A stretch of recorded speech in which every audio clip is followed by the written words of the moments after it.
આપણે આપણી દીકરા દીકરીને સાચવવાની હવે બહુ જ જરૂર છે મિત્ર. મને હાઈકોર્ટ જજ મળવા માટે આવ્યા હતા અને એમની જે તકલીફો છે પોક્સો એક્ટની એની વાત કરી મને. એમણે મને રિક્વેસ્ટ કરી કે તમે અમને મદદ કરો આમાં. હવે પોક્સો એક્ટ છે શું, અંડર 18 દીકરા દીકરી જ્યારે ભાગી જાય છે, મેરેજ કરી લે છે અને ક્યાંક પકડાઈ જાય છે તો પછી સરકાર એને પકડી લાવે, પોલીસ પકડી લાવે અને એમને કોઈ એક સ્થાન ઉપર રાખે. દીકરી અલગ, દીકરો અલગ. ઘણી વખતે દીકરીને દીકરો પણ હોય છે, દીકરી પણ હોય છે, બાળક સાથે પ્રેગ્નન્ટ હોય છે અને પકડાય છે. એક સેન્ટર ઉપર 200 છોકરીઓનું જોઈને આવી એવું છે. તો મારે તો બહેનોને ખાસ કહેવું છે, આપણી નજર દીકરા દીકરી ઉપર હોવી જ જોઈએ.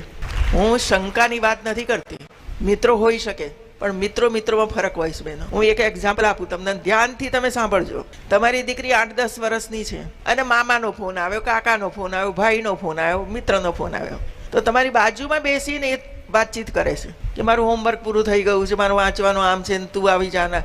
બધી આવી જ વાતો હોય નાના બાળકોની. તો જે દિવસે ફોન આવે અને એ બાજુની રૂમમાં જઈને વાત કરવાની શરૂઆત કરે ત્યારે શંકા કરજો એના ઉપર. એવું કે અત્યાર સુધી મારી પાસે બેસીને વાત કરતી હતી, હવે એ બાજુના રૂમમાં જઈને ધીરેથી કેમ વાત કરે છે? Something is wrong. શંકા છે જ. અને એટલા માટે ધ્યાન રાખજો કે એ ઘરમાંથી ભાગી ના જાય, સ્કૂલોમાંથી ભાગી ના જાય. એટલી ખરાબ દશા છે. હું જ્યારે એને પર્સનલ મળવા માટે ગઈ દીકરીઓને ત્યારે કોઈ બોલવા તૈયાર નહોતું, પરંતુ હું એકલી જ બેઠી બધી દીકરીઓની સાથે ને પછી મેં કહ્યું કે હું તમારા ભલા માટે આવી છું, તમારી ભૂલો યાદ કરાવવા માટે નથી આવી. પણ એક ભૂલ થઈ ગઈ, એ ભૂલને લઈને આખી જિંદગી નથી વિતાવવાની. તમારી તો 15 વર્ષની ઉંમર છે, 13 વર્ષની ઉંમર છે, જિંદગી 80 વર્ષની છે. શું કરશો?